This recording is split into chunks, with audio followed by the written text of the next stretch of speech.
going to do the CASIO Rangeman G-SHOCK Solar B1000 review.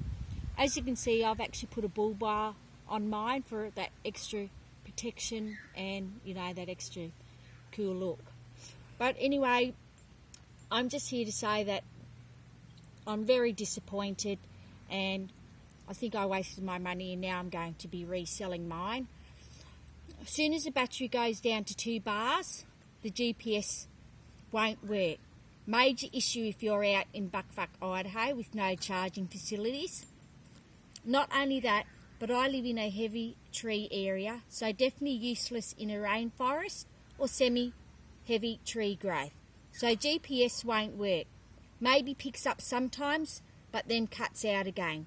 I'm having to constantly press the GPS to work again, time and again. Just cuts out. The worst of it all, the navigation distance on the watch to move from one point to another might as well show nothing.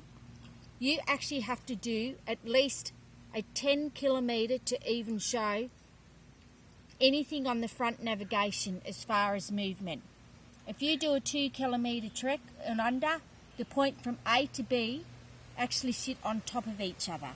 So the picture you actually see advertised on the front face of the Rangeman Start to goal probably represents a 40 kilometre distance or so. As it stands, the minimum scale starts at 2 kilometres. So if you're done a kilometre walk or two, you cannot see any scale line whatsoever on the front face of the watch. It will show nothing of your movement. This watch is only good out in the open, and if you're doing a 10 kilometre plus adventure, because the points line on the watch are a 40 kilometre trek, anything under a few k's is useless and show nothing of your distance. Again, so if you set a destination to uncharted areas as well, be warned, you could end up over a cliff. No real landmarks show on the grounds, so you could get lost just by going to your set point you marked out on your map prior to your starting point at home. It's because of terrain issues that don't show on a map. So going uncharted areas following your GPS is pretty useless sort of, because you might come across huge mountains, rivers or whatever that you can't cross over. You have to find your own way if there's blockages to your path, but sure enough, it will show you the way to your destination. So take a boat or climbing gear while you're at it, just in case.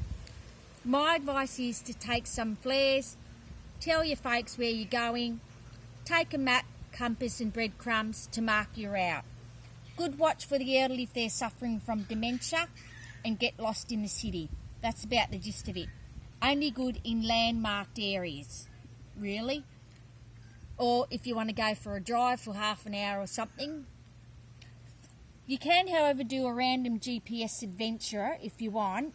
And if you get lost, you can use the compass to find your way back to the starting point. That's one good feature I liked about it.